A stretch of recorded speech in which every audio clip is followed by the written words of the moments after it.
going on, folks? Canadian Geek here. Tonight's special episode, host, Comic Book Fiend Club Canadian Chapter Brother, the Collector Guy, a.k.a. the Silver Fox. Say hello, Mike. I think Mike is muted and he doesn't realize it.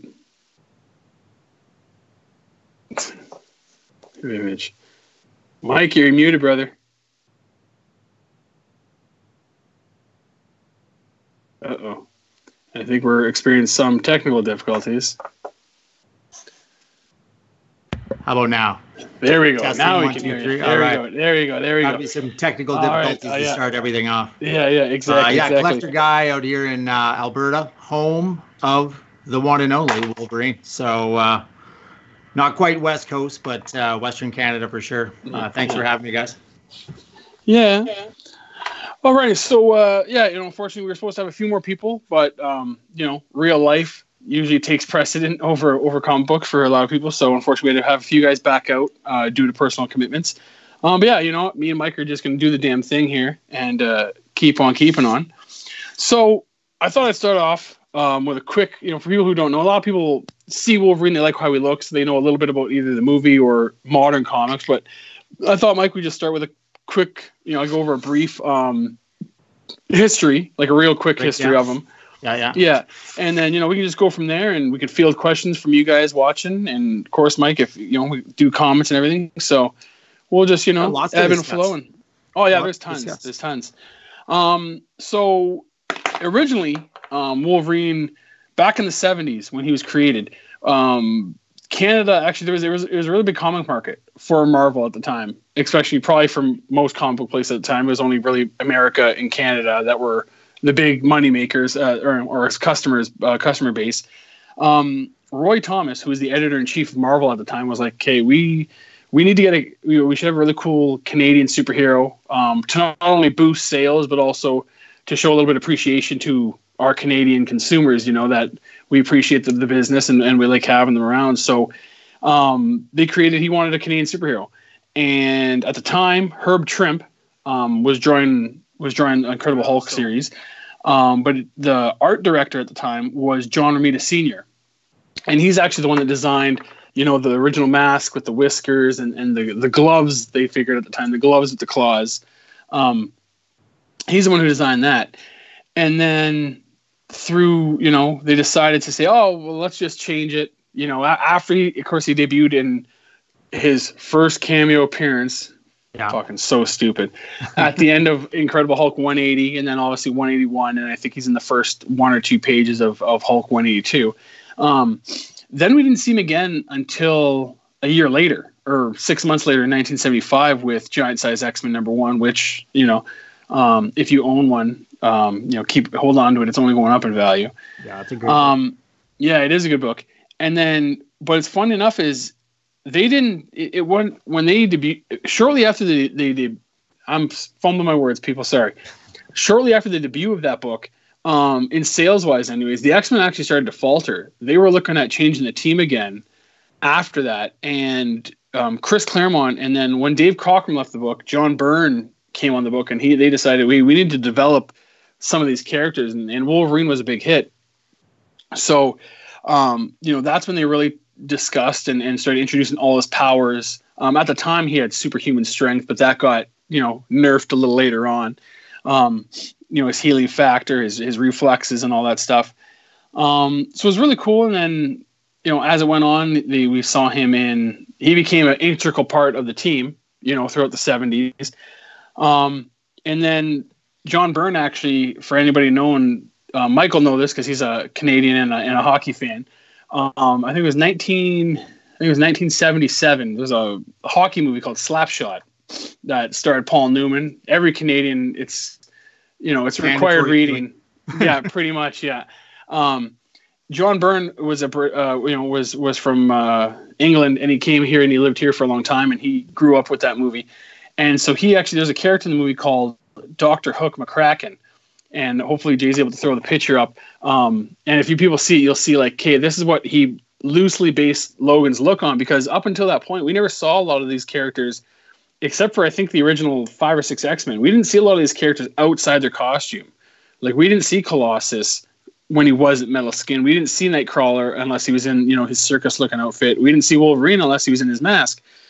And so when they said, okay, we got to develop these guys more, he wanted a look that was kind of a rough and tumble kind of trucker Canadian, with the plaid shirt and the cowboy hat and that kind of thing. So if you people saw the picture, you can see where, he definitely gets that look from him. And so that, that went on for a while. And then I think I can see one, but right behind Mike's right shoulder there, you'll see Frank Miller, the cover of Wolverine from number 1. Yeah. Great series from 1982. What were some of the other names? What was the there was the Wolverine, but Logan. He's called Logan in X-Men 103 for the first time. Yeah, he was called Weapon X, but they didn't really draw a lot of attention to it. Like I think Alpha Flight mentions it in issue 109 or 120. It was Wolverine, and then I know he's called the Old Knucklehead before that as well. Yeah. So most of the names he's known by, he was called, but they didn't really draw. They didn't really focus on Logan or Wolverine. It's pretty much just Wolverine. But that series. Sorry, go ahead. I don't want to. Yeah, no, I was just going to say. I thought there were. I'd read online just some of the rumors of like some of the names that they had been sort of putting around, and they knew it was going to be animal based for sure because they wanted this sort of feral natured.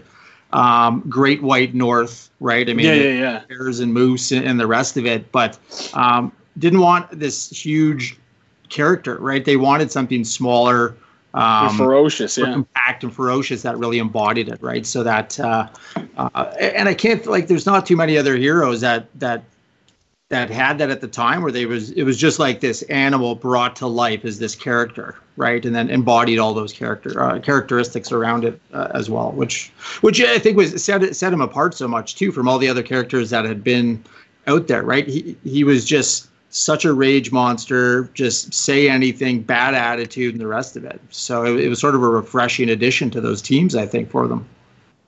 Yeah, no, you're definitely right. I remember I was just rereading an article the other day to catch up on my history. And originally he didn't have claws. Originally his blue gloves were just blue gloves, and then they're like, "Okay, well, we got to make him a little more scary looking, a little more mean looking," and they added the claws. And like, okay, now he looks like a little more badass. Now he looks like something you don't want to mess with. And I think there's a joke where somebody calls him, and I don't know if it's the Gladiator or one of the enemies they fight. Somebody calls him the Badger as a joke because that was one of the names they were going to call him the Badger, and then that's like, no, that's just that was yeah. It's too bad they didn't come out in the early 2000s because you'd be like, hey man, Honey Badger don't give a fuck. But but yeah, so it's interesting how he's changed and his looks too. It's his look, like as far as how I'm going to put this, his look has always stayed the same, but his costumes, you know what I mean? Like the Wolverine's basic look is his giant hair, his claws, and his attitude.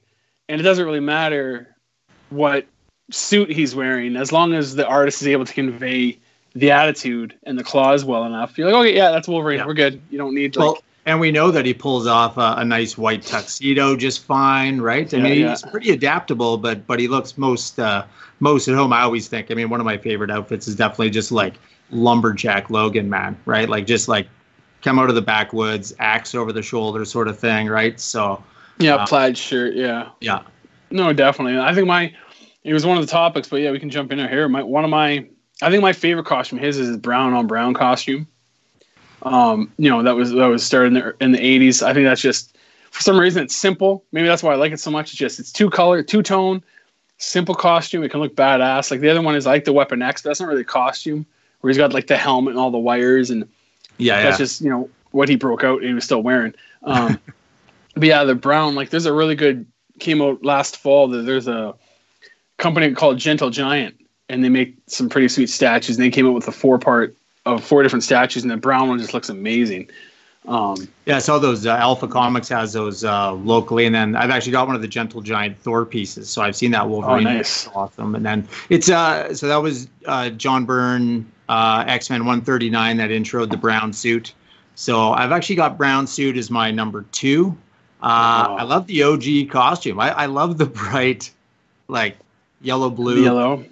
But which one though? Because there's 2. Well, I know. I'm going OG for like Hulk 181 cover. Costume. Oh, so we're going with short ears and whiskers. Yeah. Oh, okay, yeah, that's a different. I don't know what it is. I've seen it drawn pretty cool, like, and I skipped over, but what's funny enough is on Giant Size X-Men. Now, don't quote me. I can't remember if it's Jill Kane or someone else, but whoever drew him on the cover, that was total complete accident. They hadn't actually seen a lot of the 181. They didn't actually see a lot of the costume on Wolverine previously.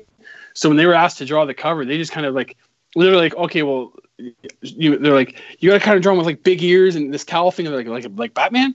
And so like they drew him with this huge, like the exaggerated sort of mask. Ears. I didn't know what we call them. I honestly don't even know what we're supposed to call the giant fins on his head. But yeah, so the yellow one can look cool depending on who's drawing it. Like it's nowadays, I think it's a little cheesy when we see him that outfit. Like he wouldn't wear yellow spandex. Yeah, and then I really dislike a lot of the tight leather suit Wolverine because, I mean, it's like, who the hell even convinced him to put that on? Like, one, it's not him, right? It's more Logan, you got to be part of the team here. Come on, take one. But, I know that brown suit is so classic, and I love it when they bring it back. As much as I dislike a lot of Liefeld drawing that brown suit cover that they did on, I think it was X-Men, 11 or 12, just here recently. With the absolutely distorted chest. But it was just refreshing to see the brown suit again, but it was just so poorly drawn, I thought. So, and when you're dealing with Rob Liefeld, you got to expect something to be poorly drawn. Yeah, it was just out of whack. I think it was Serial Killer that pointed that out. Like, look at the chest on this thing. He's got...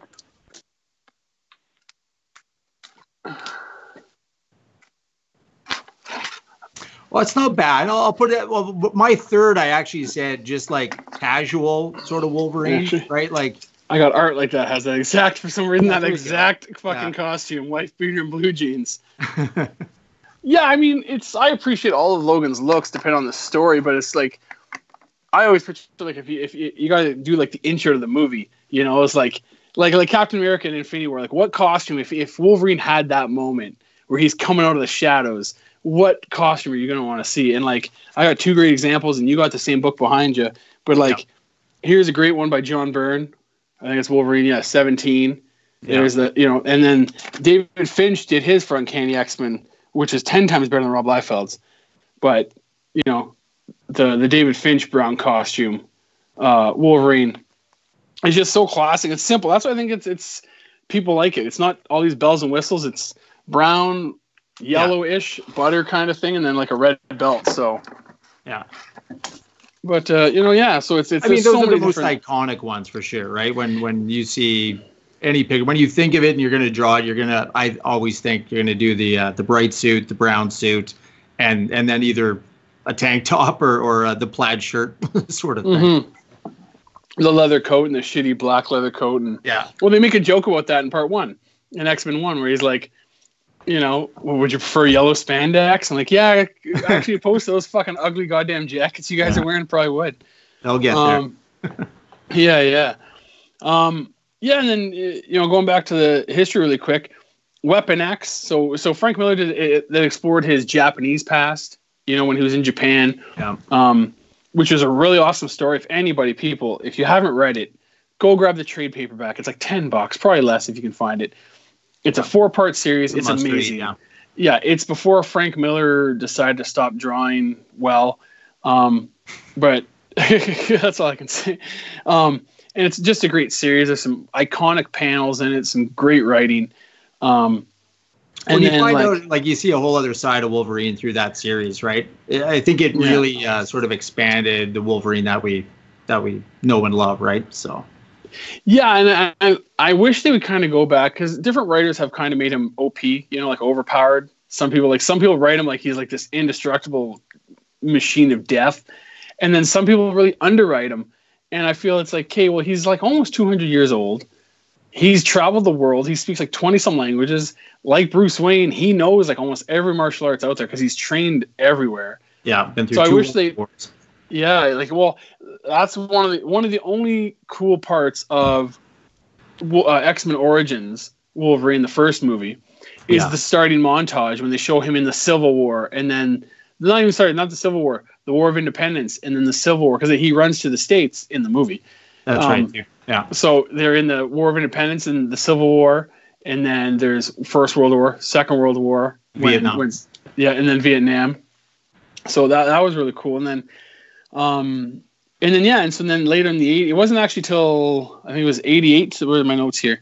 September 88, they started doing the Marvel Comics Presents Wolverine to kind of push him more on the market.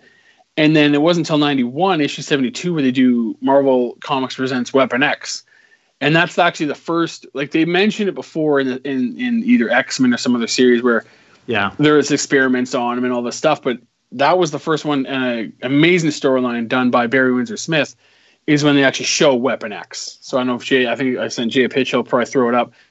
Just an iconic cover. Now that's not the first issue of it, but that's one of the more iconic covers of him just sitting there all. And what's interesting is it was 91 and it was really bloody. Like it almost, if I remember reading correctly, it almost got a adult, like the Comic Code Authority almost made them like release it under a mature audience's label or said, no, you got to tone. Like it was very Windsor Smith. It was very bloody, you know, it's like so they detailed didn't too, right? So yeah. Like hyper realistic. Yeah, like you just see Wolverine cutting everybody. He guts one, like the starting second or third panel, he cuts a dude's hand off. Like he's just going crazy. And even in 91, that was like they're like, holy wow, this is really quite graphic. So it was really cool to see. And then they explained how he got the adamantium and what happened after that, and explained how they were able to basically not retcon it, but they explained why in earlier comics they didn't really delve into, you know, why he doesn't remember, why they didn't do this or what happened, because he's like, hey, well now we can explain the memory loss from all the experiments and stuff. So yeah, you know, it was really cool. And he's only going to be what? It's 2019. He was introduced in 74. So in 2024 will be the 50-year anniversary no, it will be 50 years or 40 years. No, it's got to be 50 years. I'm really shitty at math. So what's 80? No, we're coming up on 50 years. 50, yeah. Okay, yeah. So it'll be the 50 years. So he's had quite the history. He's had quite the fan base too. Like there's not a lot of. I was looking into it, and don't quote me. I know there's someone probably going to be like, oh no, it's this or this, but I think if I remember the research I did, he is in as far as single characters for longest running series. I think he's in the top 10 between. I know in Marvel he's in the top 10, and I think he might crack the top 20 between Marvel and DC for a single character with his own series, because he had a series, single issues. There was no lags, and you know, I mean, like some series, we're going to take a sabbatical for 6 months or whatever. Yeah, from back. November of '88 to September of 2014, he had a series.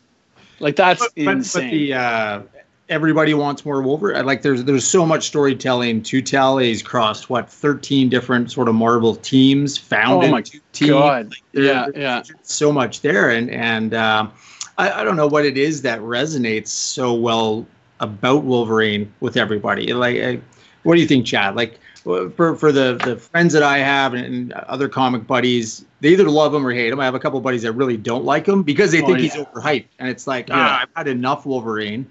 And other guys that are like, can't get enough Wolverine. Yeah. I think, and I've said this before, and it'll sound cheesy, and I think just going from where I was back when I was a kid, I was a big kid, and you know, it might be cheesy, whatever, but I was a big fat kid, and I used to get teased a lot, and I related with Wolverine in the sense that he's a small dude. Now, Hugh Jackman, who will never be able to be replaced, he's 6'2", so he's very tall for a Wolverine act, for an act to be Wolverine. Yeah. Wolverine's supposed to be like 5'3". Yeah. So he's practically, you know, a small person. But it was his attitude of he didn't care. You could put Thanos in front of him. You could put Sabretooth in front of him. And it was always bigger guys. You know, Hulk, like they always put him against bigger guys. Now, let's be realistic. In modern times, Hulk would bitch slap the shit out of him. Like the modern incarnation of Hulk Hulk would destroy. Yeah. He wasn't as powerful back then, but he just doesn't care. Like he didn't let his size be a hindrance. He didn't his code of honor was very like right and wrong. Like he didn't strive to go to his way to help people because he was a kind of an outlier, like a loner, but he had that ethics of right and wrong. And if you look at it now, when you look at it, they explain in the 2001 series Origins, they explain of how, you know, his dad his dad was actually the groundskeeper on the family estate. And his dad used to beat, he didn't know this, he only found out later, his dad used to beat his half brother all the time. So he hates like women beaters and child beaters. Like he hates them. Like unless you're being possessed by like Mysterio, if you're a child or like a woman beater in his earshot, run, because he'll just kill you. He doesn't care. It was just, he looks badass. That's one thing. Like you look at Wolverine, I don't care who you are, he looks badass in almost any costume. He's just like this totally ripped dude, claws. Just this animal, like just doesn't like a feral mentality, that berserker rage, right? And that's what he would take anything on, because it was just like switch it, just like go for it, right? So and it just as far as me is this, it went to like, okay, well, if he can do it, I shouldn't, like being a kid, you're like, okay, well, if he doesn't let himself if he doesn't let that hold him back, why should I? Like, so you grow up and you grow out of things. But for me, that's what it was. It's like, okay, this cool badass guy doesn't let his size, like his lack of size, hold him back.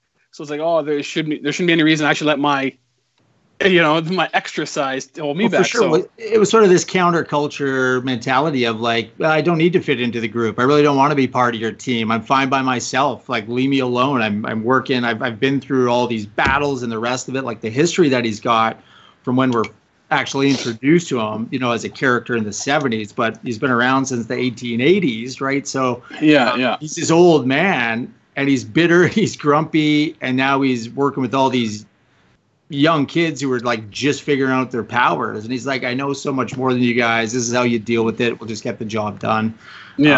I think there's a lot to grab on from different walks of life, different personalities, the rest of it. But at baseline, he looks badass. He is badass. He's got the attitude everyone wants to have, like the fuck you to the man mentality. And totally.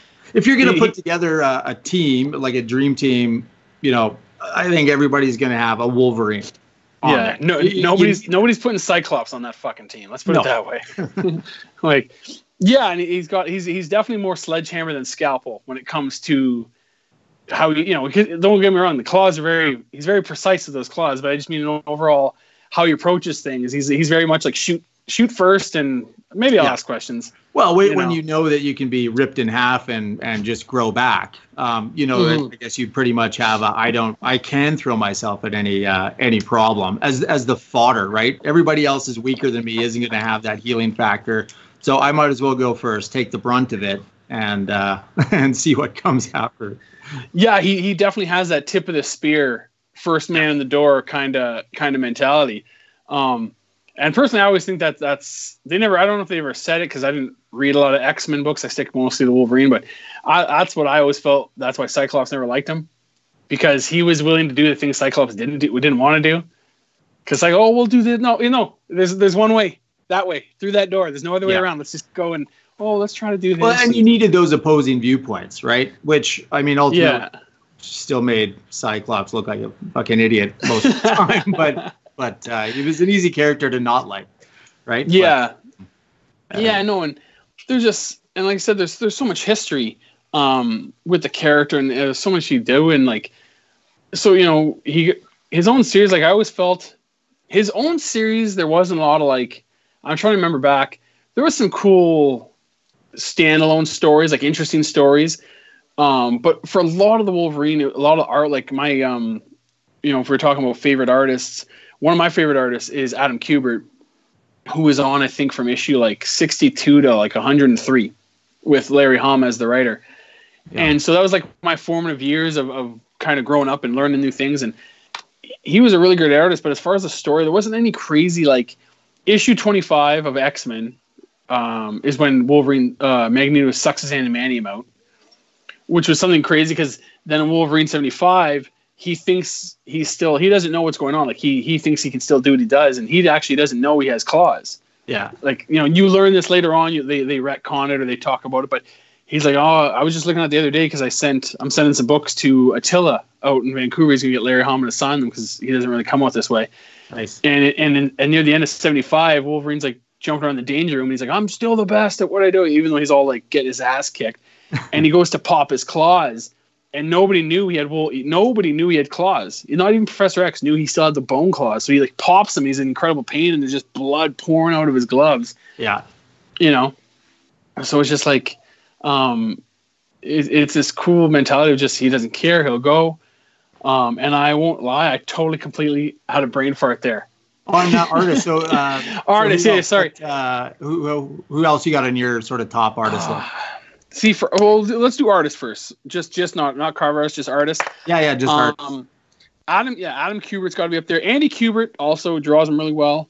I'm trying to stick to the series because, of course, Jim Lee is up there. Like Jim Lee, when he's on, can draw a badass Wolverine. Don't get me wrong, and his interiors are great. A more modern artist. Well, I'd have to say like Barry Windsor Smith in the Marvel versus Marvel Comics Presents Weapon X storyline did amazing work. A newer artist that I felt really captured kind of like the raw ferocity of him would be Andrea Sorrentino, who did the first, I think, 23 issues of Man Logan with Jeff Lemire as the writer on the new series. I mean, there's so many artists that have touched Wolverine over the years, like, John Buscema, Sal Buscema, Frank Miller, John Byrne, John Romita Jr. I like Silvestri's.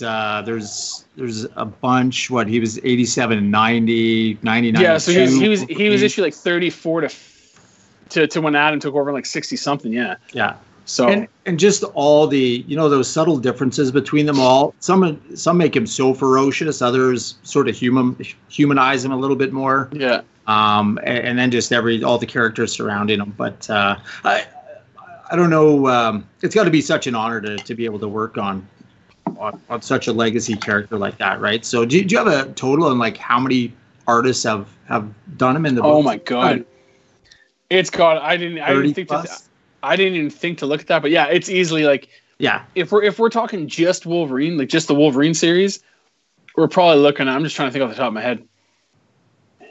Let's have a Rain Man moment here. Sal, John. We couldn't even figure out the 50-year shit, let alone all the artists. Yeah, no. Well, hold on, give me a second here. Sal, John, John Byrne, Mark Silvestri, Adam Kubert. Then there was a whole plethora. No, Jim Lee actually never did. He might have done a guest spot, but he never did more than one issue of the Wolverine series. Yeah.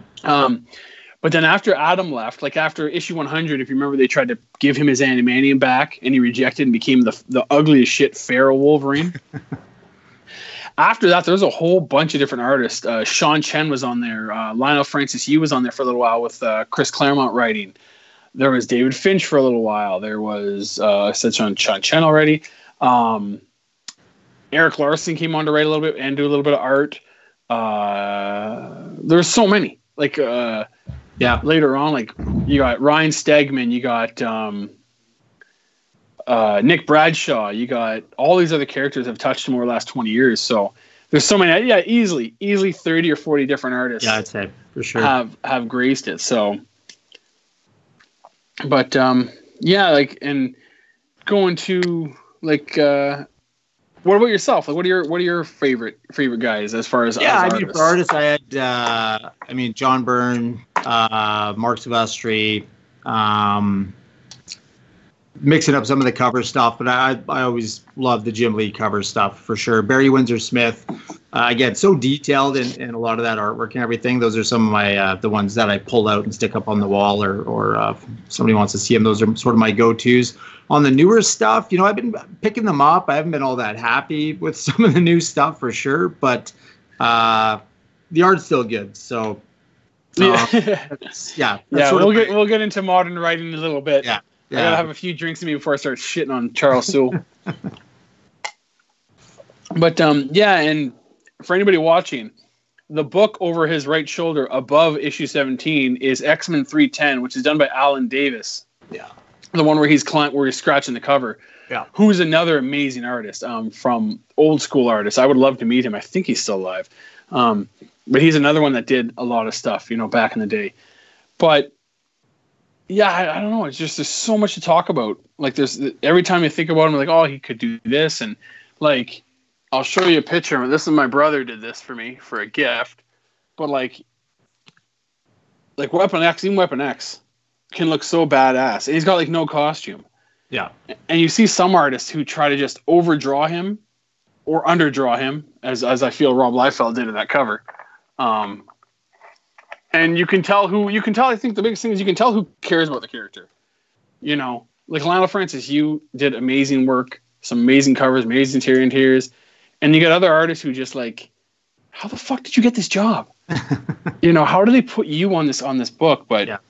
Or that was your take on it, and that's what you want to try to bring to the table, right? But the expectations of what's been out there for so long, you know, it must be tough to come up with sort of a new approach at the same time to put your own signature on it, right? Unless you've got a really unique art style to start with, to go in and go, how am I going to recreate, or what am I going to do to this version of Wolverine to set it apart somehow? So, yeah, I definitely agree, and like, and people don't hate me. I'm not comparing him to Superman or Batman. Okay, I'm simply going to say that for such a character who's only been around for a short period of time in relation to other characters, he's got such a diehard following that you do have to kind of like, don't come at him like you're going to try to reinvent the wheel, but at the same time, try to reinvent the wheel. Like, he didn't, like, his kind of Dark Knight Returns moment was Marvel Comics Presents by Winsor Smith. And then when you look at it, he didn't have a huge jump like the impact he did until probably Steve McNiven and Mark Miller did Old Man Logan in 2009. You know, and that was just like people had their fucking heads blown off with that series. It was as well. You should. I mean, that was absolutely amazing series, right? That's my favorite. If we're gonna start looking at all those. What's your favorite series of all of them? Like, or story arcs. Yeah, definitely. Yeah, story arcs and the rest. Just the what happened with it, how they've drawn it, all the characters in there, and again, just a complete departure in the same way that once we've learned what the backstory was in the Weapon X program, like that takes it a whole other level for where's he going in the future, and even then, that's not the end of it, right? So, yeah, and especially with Old Man Logan, like I remember reading it. And I was just like, holy shit, like what do you mean he's not Wolverine? What happened then? Like when he's saying, I started killing everybody because nobody else was helping me. And then they're like, oh, I killed all the X-Men. You're like, oh shit, what the hell? And it's like, it was actually it was amazing writing. Yeah. Right? Yeah. Yeah. And then he tries that was some bold writing to really blow it up and put a complete fresh start to all of that. So. Yeah. And then he writes them like, I don't know. Maybe like, because I know like when the topic of suicide, it was a couple years ago, was a little more conscientious in society. But, in 2009, when Mark Miller wrote that he tried to decapitate himself with a train and that didn't work. I was like, that's crazy. Like that was so intense when you see McNiven drawing those panels. Just with the head. Yeah. And because it's animated with skeleton, I was like, that's intense. And it was such a good story and it's such a rich history because like everybody's involved in like all the major players are somewhat involved in that story. Like Red Skull is the big bad guy. Hulk is a bad guy. Oh, the entire Hulk sort of storyline through that. The Hulk gang, yeah. And just to see that whole storyline of what happens in the future, right? You've killed them all. Villains take over. Here's what you're left with. Here's that. And then just the morbid Wolverine inbred or a Hulk inbred family storyline and the Hulk gang, it's there's a lot of there and even as a not even a Wolverine fan, there's so much out of that storyline that people would love. So it's amazing, people. If you haven't read that, $10, it's amazing. Well, what I'd like to do actually is dial the clock back because there's a section or a character, at least one character, two characters that we kind of not glossed or we haven't really talked about. But as far as villains or adversaries, because I'm wondering who yours is going to be, who would you say his number one adversary? Like if you were like Kate, like who among anybody else was he like he wants to fight this guy? Sabretooth. I mean, Sabretooth is the first name I always think of with Wolverine. Just obviously classic covers, classic just, arch nemesis for forever. But I love the Hulk sort of villain aspect and not that like Hulk's a villain, obviously, but a nemesis, right? Like they get along, but then they scrap And they make for just like absolutely epic battles. Right? You always want to see that one because, like we said earlier, like modern day Hulk right now, the way he's being written would seem to destroy Wolverine, right? But then Wolverine can be decapitated by a train and pops out of Hulk and Old Man Logan, right? As he regrows and everything. So that's a pretty classic one. And then I had what was the other? Silver Samurai, right? The like part of that. Silver Samurai. Who else was I thinking? I guess you've got Omega Red. You could sort of throw in the mix too. Like there's lots of classic battles that way. What do you got for your say top 3 villains? Well, see, I put villain / adversaries. Sabretooth Hulk, and then interestingly enough, I was thinking about it. I put himself because as much as we love his like just kick everybody's ass, go in guns blazing attitude. That has worked against him so many goddamn times. Yeah, he's his own worst enemy for sure. Yeah, exactly. And as much as you love him for that part of it, there's just like every time you're like, oh, dude, he was just like the one time if you would have listened to Cyclops, shit would have went right and you didn't. And now like, there's so many I'm just trying to think of like I said, we said people write him differently and draw him differently. Like Silver Samurai is cool, but I think for the most part, I think Wolverine would kill him easily. Nowadays, back when they didn't explore him, like after now in the 90s and 2000s when they said, Wolverine knows 20 different martial arts. He's an expert marksman. He's an expert swordsman. He's an expert hand-to-hand combat. You're like, okay, well now he'll just destroy. That whole thing evolves as he's evolved. His nemesis, his villains evolved as well. I mean, you can throw like the Apocalypse in there, Magneto. I never like. The Magneto one never seemed like a fair fight, right? Just gone. See you later. Hey, you're out of here. So there's have you ever seen I don't know if it's by College Humor, but have you ever seen the series with I think it's Doug Benson where they do the X-Men interviews and this guy's presenting, so he's a comedian, he's pretending to be Professor X and he's interviewing people for the X-Men. And he's like, okay, so if we go against Magneto, what are we going to do? And he's like, this guy's like, well, I got my claws. And if those don't work, I can drive my bike. And he's like, so you're made up of what? Metal. And we're going to go against a bad guy who can do what? Control metal. See the problem? And he's like, but claws, my bike. And just like, it's a great little funny skit. But Magneto's not really fair. Like he just can, like he does in Days of Future Past. Yeah, exactly. When they're in the stadium, he's just like, "Oh, come here, wrap you in fucking rebar and throw you in the lake."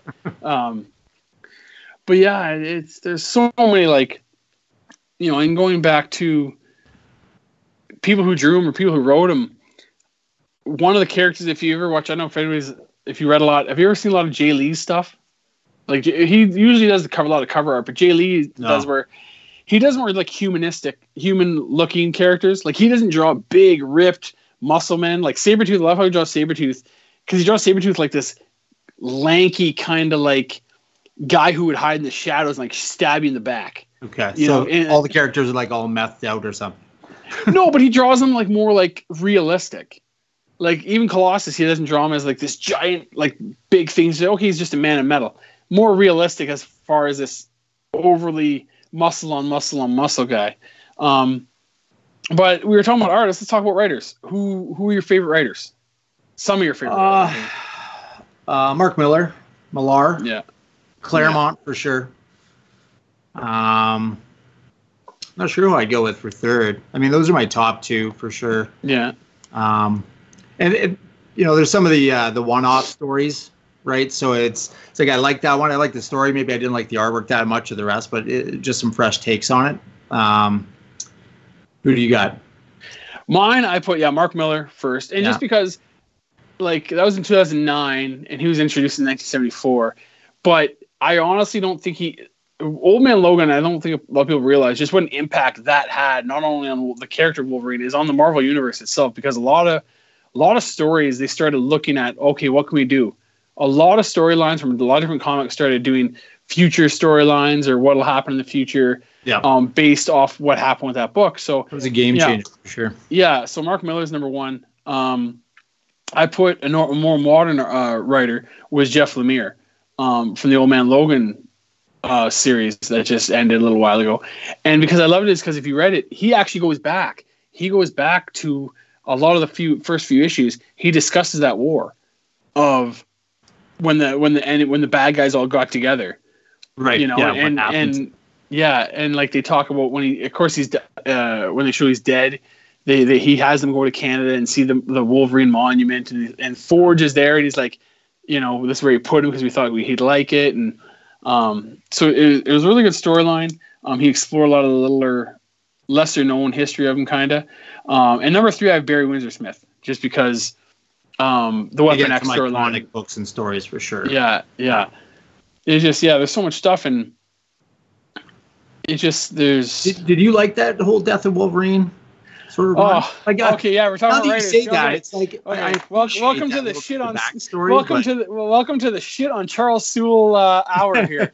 I had so much high hopes for it. Death of Wolverine sucked. Fucking the Return of Wolverine sucked even more. Like, if you ever think someone's like, he can't do worse than that, fucking Charles Soule raises the bar on that. And don't get me wrong, he does like have, I don't know what it is. He has these moments of greatness. Like I was told his Daredevil one was really good. I've been told he's been good on other series. I avoid his shit like the plague. Except when it's your guy, so you still got to pick up. Yeah, like I'm pot committed. I've bought people. If you only knew how many fucking covers of Return of Wolverine one I have, every one but the Mobius and the Todd McFarlane. If people are wondering, it's just like with a character who's that popular. The Death of Wolverine should have been more than a 4-part series. Yeah, because it felt so rushed. Like, okay, this guy attacks me in a cabin. Now I'm in Japan, and there's Sabretooth, and why is Sabretooth locked up? Why is he chained up? And now I'm here, and now I'm in the desert. And like, what the fuck is going on? You know, it's like somebody gave him a deadline. Here's what you get to do. You got to tell this story in this time just to get it out, right? Yeah, leaves you with so many questions and like, just what the hell just happened? So. Yeah, exactly. And it's just like, okay, that was just a big fucking dumpster fire bullshit. So I did not enjoy Death at all. The art by McNiven was amazing. I love some of the covers. Like, no doubt, there's some amazing covers. Well, the interior too, like McNiven's interior work was amazing too, and it harkened back to his old Man Logan run of the detail and the inking. It was just amazing. Return of Wolverine. I had hopes because when they came out with Hunt for Wolverine 1, which was just a one-shot, he actually explained, like they actually went after he got encased in Animaniacs. Spoilers for people who don't know what happened to Wolverine. I never even thought of it. I don't know why, but he shows that Kitty Pryde went to actually phase into the Animanium to get a hold of him and pull him out. And she couldn't because his body at that time was like in the metal. Like the metal had become part of his body, so she actually couldn't phase him out. Yeah. And then she tried, and he was gone. He's like, "Oh, what the hell? Where's he gone?" And then it was just again a 5-part series, so rushed. This character Persephone that they've introduced, useful as tits on a bull. Like just he just ends up getting like used again by another organization. The costume that they throw him in, that black leather. Oh, the fucking the Benihana's waiter outfit. Yeah, the Benihana's waiter. And honestly, I didn't like how he was even like drawn. His head shape was all off and stuff. Yet I kept getting it, thinking, okay, this is going to go somewhere. We'll see where the story ends up, and just sort of fell flat throughout. So. A little bit let down with those ones, which only makes me appreciate the older stuff better. To go back, I went back and like reread a good chunk of Old Man Logan just to like sort of sanitize that out of my brain, and then went back to just picking up some old X-Men issues with them as well. Just to there's a lot of stuff here to do. So no, I agree. Like I don't know, it felt so rushed, and they are like I don't know. It was McNiven again. But he went with this really a much different style, and I wasn't really angry at the style. I think it was just I was so angry at the writing, it kind of ruined the art form because it's just like it made no sense. You could have had. I know people want to make new people, like you want to make your mark, you want to make something new, but there's nothing wrong with taking older characters and bringing them back in a different way. Like it could have been like Mr. Sinister controlling someone. Like there's all these 90s bad guys, 80s and 90s bad guys that people want to see again. And I would love to see Mr. Sinister, especially since he was teased at the end of X-Men Apocalypse, which was a dumpster fire of a movie. But you know, and they actually talk about the mutants in Logan. I just don't know why they did that, and maybe he was under a deadline. It was so bad, and honestly, as a fan, it was just like, how would you, you know? And this will segue into one of my other kind of topic little subjects here. But I would love for Marvel. I don't know why, and I'm not a businessman, but I don't know why for certain properties, Marvel doesn't do what DC did with like Batman when they got Greg Capullo and Snyder, and they're like, we want you guys on the book for a long time. I don't know why Marvel doesn't go out there and get a writer who's passionate about the character, get an artist who wants to draw the character, and be like, hey, you're our guys for the next, like, lock them up for 3 or 4 years.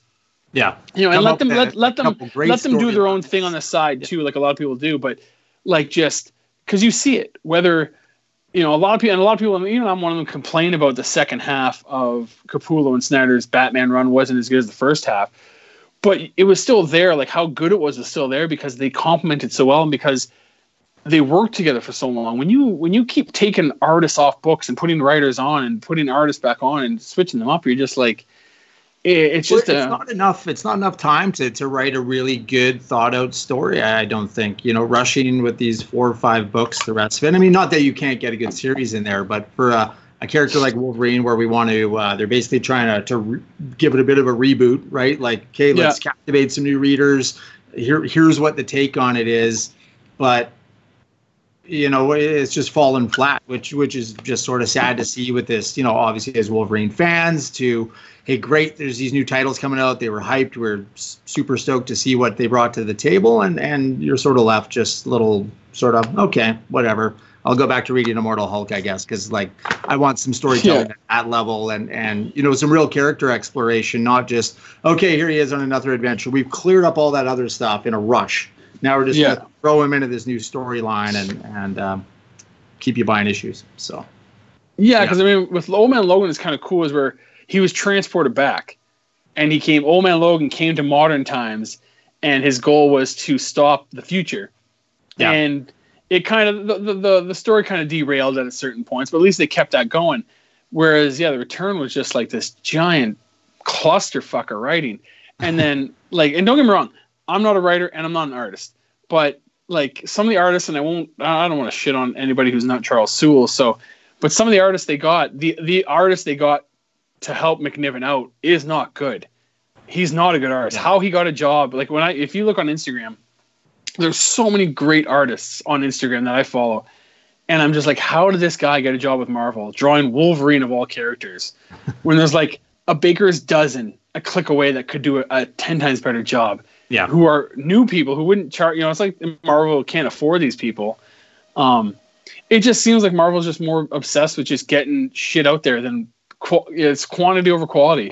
Yeah. They could have just taken a bit of time on it. And I don't think the demand was just like, you have to put a book out right now. All of a sudden it just sort of hit and okay, let's see what we're in for next. And they could have, you know, prolonged that. There's enough other stuff going on that, you know, I think that void could have been left for a little bit and filled by maybe somebody with a better story. So, but we'll see. I mean, it's what we got, Wolverine sort of Infinity Gauntlet thing started. Yeah, we got a Wolverine Infinity Watch, which is basically a lead-in to War of the Realms. Yeah, which is the whole world coming to find the Infinity, because the Infinity Stones, Adam Warlock makes the Infinity Stones into people, gives them a soul. Yeah. You know, so yeah, I was okay. I'll read it because it's Wolverine, so I'm pot committed. Well, and that's the thing. So I'm happy to see another storyline hit, so I can wash away the other one pretty quick. This one's going to be a whole other take, obviously. I've got issue 1 sitting here. I haven't even touched it yet. So, but I love the cover art that's been on a couple of these books. So yeah, it's okay. It wasn't great, but and that's the other thing too, is like now they finished Old Man Logan, and now they're doing Dead Man Logan, another 12-part series. I'm just like, oh my god, just like stop. Yeah. Have you been picking that one up too? Like I've been grabbing that, and it's been sort of dragging on. I sort of again, a Wolverine fan. You're like, you have to buy them. I'll know. Otherwise, your membership card's tossed out. But no, I got my membership card for life, but I'm not buying that shit. I'll get the trade when it's out. I got the 12 part. Like, it's just like it's like a cash grab. It's just it's insulting, honestly, as a fan. I'll start sending you some panels as I go through it, and if there's some beacons of hope in there, I'll pass them your way for sure. Well, I get the nice covers. Like I got the Gerard Zaffino, Karate Kevin. From these chapter, actually, remember that awesome Gerard Zaffino cover, the Frank Miller, where he's like this, he's doing this, the awesome Frank Miller callback for number 4, and the Benjamin cover from number 3. But it just feels just lazy, just like, okay, how much money can get out of the fans? And it would just be nice if they focused on, like, if you make good stuff, people will buy it. And unfortunately, and people are buying it right now because the covers and whatever else, but that bubble's going to pop sooner than later. And if we believe the article that was put out today or yesterday by Dan Didio, the bubble's coming. Down a bit. Yeah, so it's just, he's such a kick-ass character, and I would like him. I'm interested to see more now what's going to happen with the movies. If we segue into that, because I don't know if it was yesterday or Thursday. It was either Thursday, Friday, or yesterday. Today's Saturday, so it was yesterday or Thursday. Yeah. Sorry, I've worked a lot the last few days. A little tired. Hugh Jackman actually got a Guinness Book of World Record. I saw him and Charles. I said Charles Xavier. Him and Patrick Stewart. For playing the 2 longest running combo characters. Performing Marvel superheroes, right? Or superheroes in general. Yeah. Just they surprised him with that, and he was like blown away. Like, that was a pretty authentic reaction I thought he had, where he was like, that is pretty awesome to be acknowledged for that. So yeah, and by the way, anybody who's going to say Adam West, active. Adam West stopped after, 68 or 69 and never played him again in a show or a movie. So but yeah, so that's pretty cool. I don't know. I'm interested to see what they're going to do. They're obviously, they already said, Kevin Feige says they're actively looking for a new character, a new actor, which kind of hurts. What do you think of the Scott Eastwood sort of that was the one buzz of might sort of fits that persona, fits the look a little bit. He has the look. He definitely has the look. He looks just like his old man, and he has the look, but going. Like I think, don't quote me, I think he's almost 35, 36. I think they want to go younger because they want they want an actor who can carry him longer. Yeah. Not saying he couldn't. Like, I mean, Hugh Jackman was only 32 when he started Wolverine. But, he'd be good. People laughed at me before, but I said Zac Efron, just for the fact that he can pull off the physique. He can pull off the gritty look, like the actual look of him. Like, he can grow a beard, he can grow crazy hair, he can be ripped as shit. And I think they actually starred together in what's that movie called? The one where Hugh Jackman plays P.T. Barnum. Zac Efron was in that with him. So The Greatest Showman Alive was the movie. And, yeah. And I think Zac Efron has pretty decent acting chops.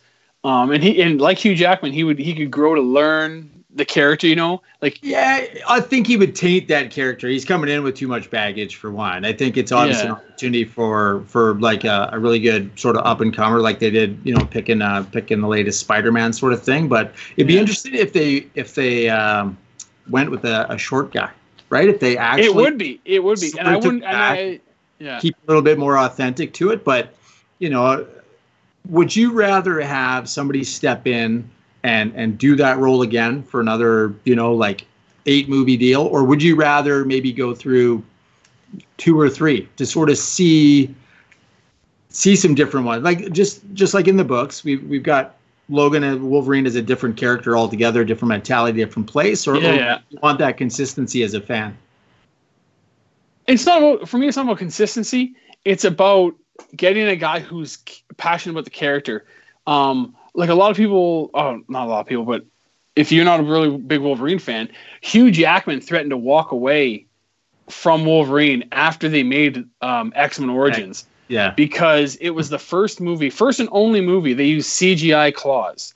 Like the ones Mike has behind him. He's always held plastic claws, like they're actual physical claws he's held, and he learned to move with them. Like you can't you're not doing this with claws. You got to move like your whole arm. You're not punching it. You got to swing your whole arm because of these giant claws. And Hugh Jackman learned to do that. And then for X-Men Origins Wolverine, they didn't. They used everything with special effects, and he hated it, and it looked like shit. So he told me, he says, we're never doing that again. If you try to do it, I'm walking. Like, we're never doing special effects claws again. Because he was committed to the role. Like, he was committed to doing the best job that he could do for the fans.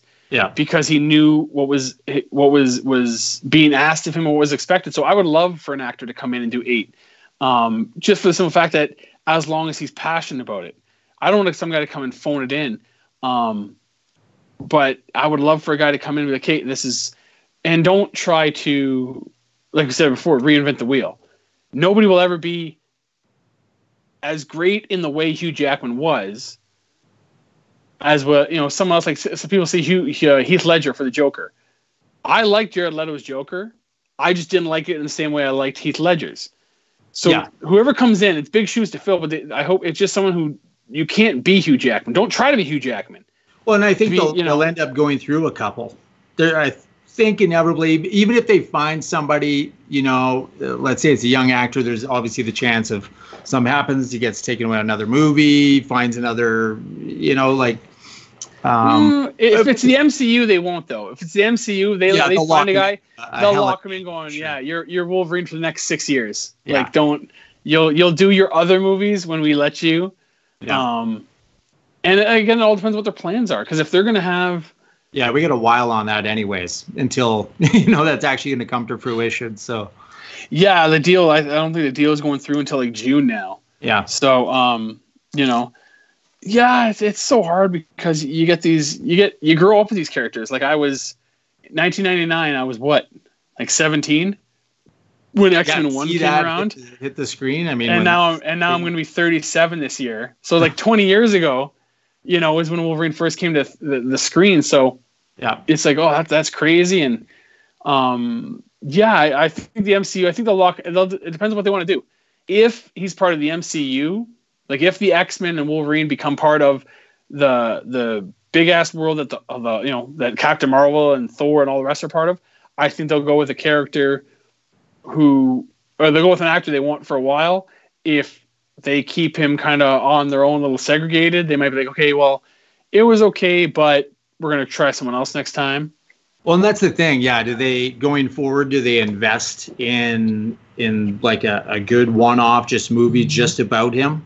Like we've sort of never really had well done in the past, or it's always got to be, I think, this bigger team sort of approach, because that's going to fill the coffers more for them than I think just a one-off would with Wolverine.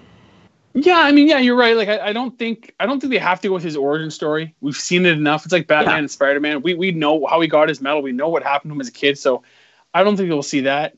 I think, depending on the actor, I think they could do a one-off, but not first. You won't be able to just reintroduce him. You'll have to have him as part of the... They'll have to have some buy-in, see what the fandom does to it, really, and does that demand, enough on its own to do that? And then, is there an opportunity there for a show, some Wolverine cameos and some Marvel shows on the streaming network or something? I mean, just not Netflix.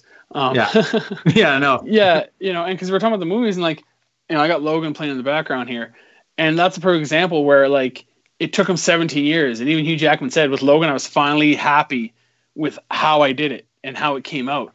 So it was just, and it's an amazing movie. I got that down as my number one movie. That he's in Logan, yeah. That's my number 2. Number 2. Which Wolverine? I know you'll smack me around for it, but I really. If you fucking say Origins, I'm flying to Canada. I'm gonna stab you in the heart. Days of Future Past. Yeah, no, Days of Future Past is another good one. I love Wolverine in that movie. Just like his, I know that's a top one for me. I can go back to that and watch that over and over again. The rewatch factor is huge, but Logan has, like, I love Logan, but it's got some pretty like slow parts in it, and that's where it's a slow burn, but it is a slow burn. And then I've got my number 3 is probably just the Wolverine. Yeah, I liked it. I didn't like how he faced off against the T-1000 version of Silver Samurai.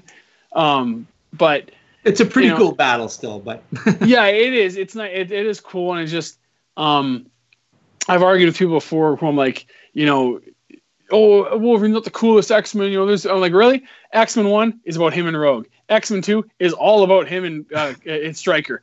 X-Men 3 is all about him and Jean Grey. First Class, okay, he's not in it, but he's got the cool fuck you bar scene. X-Men 2 is he's the constant. He's the constant. Yeah, he's like the one. Yeah, all that shit.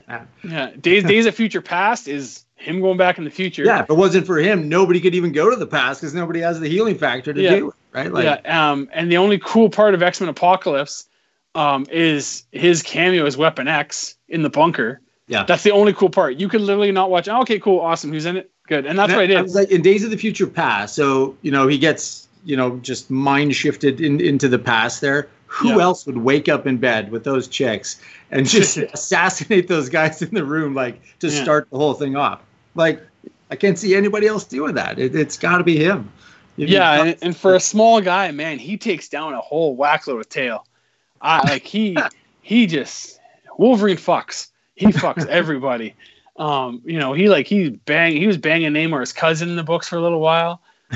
And really? I don't think I know that one. Around the Civil War. Around Civil War time, okay. When what is it? No, that's not Pyro. What's his name? The guy who does the big explosion in Civil War that starts that makes them want to do the act to register mutants. I can't remember his name. That's not Pyro, but it's like that. Okay. Ripfire, whatever his name is. He's having relations with Nemours' cousin, and you're like, Jesus, man, you're just.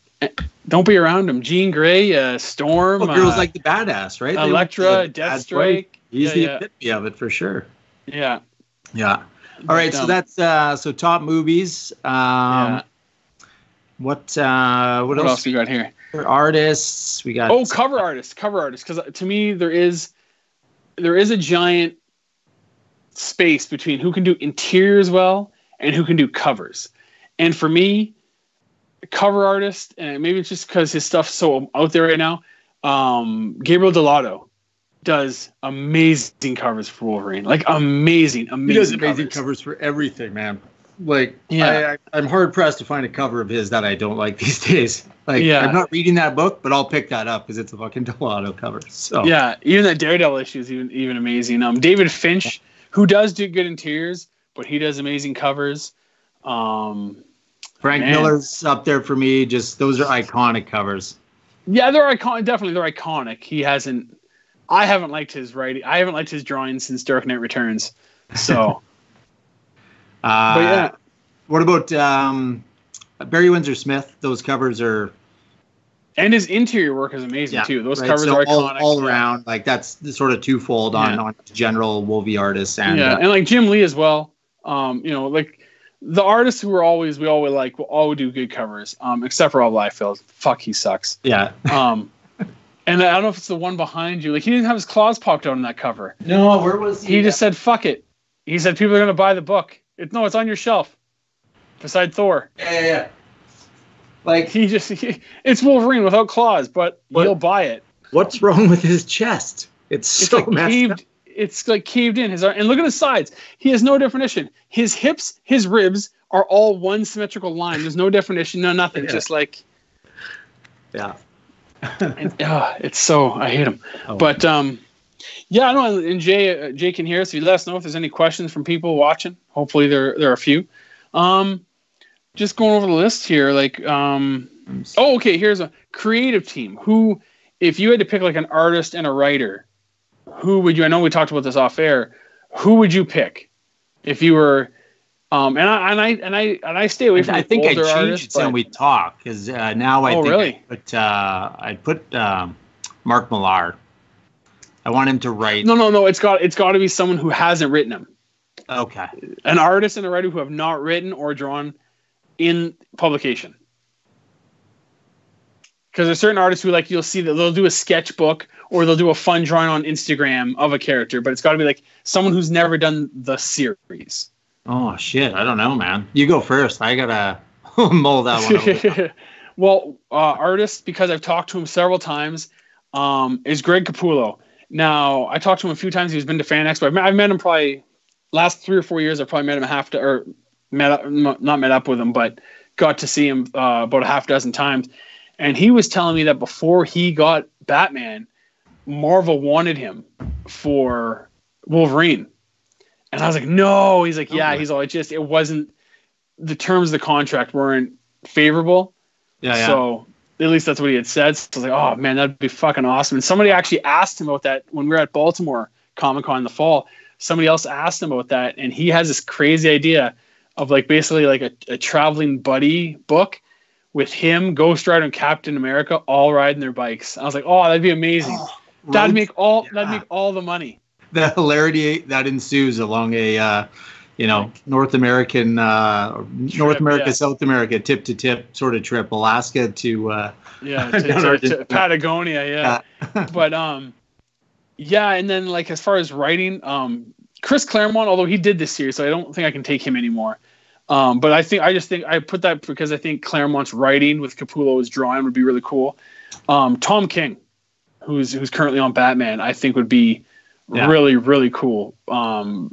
Because I think there's been a lot of issues that haven't been amazing, but there's been a lot of issues that are amazing. And just like the way the one panel is when he's fighting Bane, I think it's like issue 16 or 17 in the new Rebirth, and Bane just beating the shit out of him, and then like, Batman picks himself up and he's like, through everything, I'm the one constant because I'm Batman. I'm like, oh my god, like seeing that with Wolverine would be amazing. Especially with Capullo's drawing. So yeah, that'd be it for me. Capullo and Tom King right now.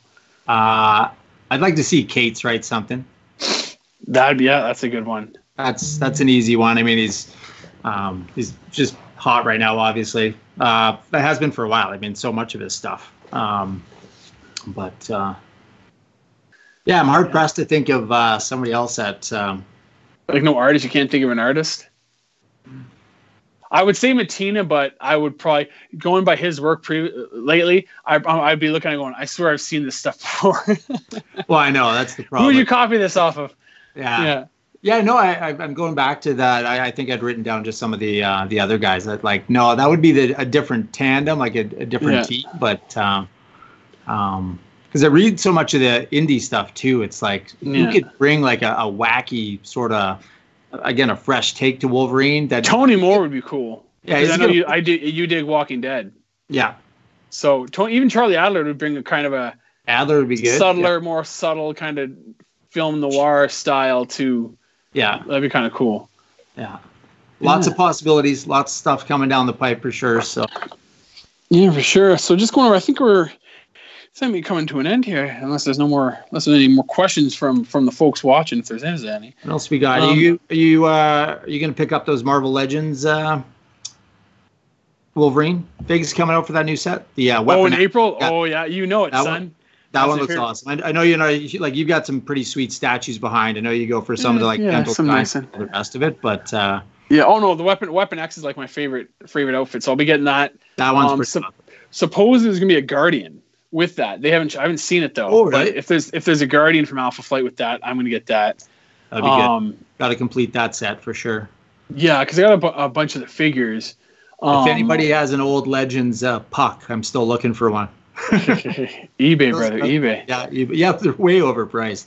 I'm still looking for Galactus right now, and I can't find a Galactus for less than $150 anywhere. So I got one. I think it was one near a shop. It's a Build-A-Figure. It's all done, put together. I think it's like $179.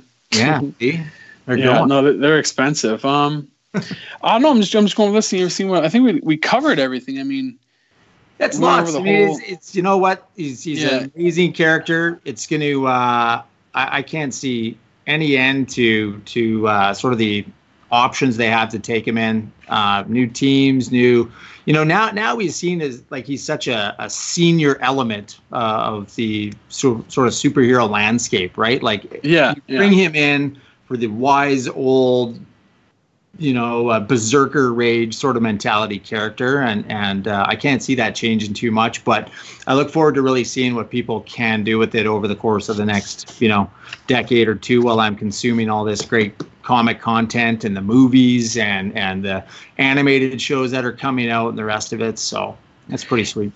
Yeah, because I think, and just as you were talking, I was thinking like, because he's so interwoven in so many. Because, like, I don't care what anybody says, most of the DC world is revolved around Batman. And one way or another, Batman is the guy who weaves between all these stories in some form or another for most of them. Not all of them, but most of them. And Wolverine, I won't say he's that in the MCU, but his story and his history with the X-Men and with the Avengers and with X-Force is so interwoven. The only place I think they can go is like try to reinvent him, but not like from the ground up. It's just like maybe he's young Wolverine again, you know, like maybe have him after War of the Realms, he becomes like young again. Not, I guess, young in how he looks and his mentality, do like some of these little fill-in storylines. These were the untold stories, you know, that you didn't really hear. We don't have to really go nuts with it to you know, other realities and young and old and the rest of it. You know, just some of that classic storytelling, but he has the opportunity to be woven into so many stories across it, right? And I think that adds a level of you know, just sort of not clout, but excitement to it. Maybe more for us than non-Wolvie fans. But if there's a story and all of a sudden like Wolverine has that little bit in it, he's tied into it. They went to him to ask him something, or if something happened, it's always there as an option for sure. So I'd love for them to take like a character. It doesn't have to be like him. Like it wouldn't have to be like X-23, who we didn't really touch on, and that was by design. That's a whole other because I don't like her. It would be interesting to see him be like almost like the Stick figure in another book. You know, like a Stick was Daredevil's trainer. Like, you know, he was like he was the one with the advice and whatever. It would be interesting to see him in a title like that where he might not be the headliner, but he's he's always there. He's, you know, it'd be interesting to see what they're going to do. I don't know what they're going to do. I hear there's going to be, because you got Infinity Watch, you got Dead Man Logan, then you got War of the Realms, which is going to be a part of. So I think if I've read correctly, because all the relaunches seem to be, the death of the relaunches all seem to be in the fall. He debuted in the fall. He was killed in the fall. He came back in the fall. So I think from everything I've read, his own series gonna be relaunching in the fall, unless something, you know, happens. So it'll be interesting to see what they do, in what direction they go in, and see how, if the movies will influence it all, or will the fans be able to influence it. So I guess I'll just have to kind of sit around and wait. Well, there's so much great content coming out. It's hard to keep up with all of it. I mean, I buy upwards, you know, like 10 plus books a week. You buy all the books. I can't not. There's too many good stories out there, and you hit and miss. I wasn't, you know, they weren't my favorite ones with Return and Death of Wolverine, but this new storyline is at least a little bit more interesting than the last ones. So they piqued my interest. I definitely like trying to keep up with the new stuff, and at the same time, you know, like yourself, trying to get a lot of those old classics, you know, as part of the collection, for sure. So because I would love to see. I forget who was telling this before, but I'd love to see like almost like a family book, like have it like Sabretooth, this is half brother, Daken's his son, Laura's his daughter, and shit starts happening. And they as a group, they got to figure out their differences and go, because if they don't, shit's gonna happen. I think that'd be really cool to see, because you're like, hey, what bad guy just gets up in the morning and goes, okay, I want to take on all these crazy motherfuckers with claws. I'm going to take on the whole family. The Logan family. Like, oh God, there's the title of the book. The Logan family. Yeah. They got Brady Bunch sort of intro with their heads all in the square. Or the Addams family even.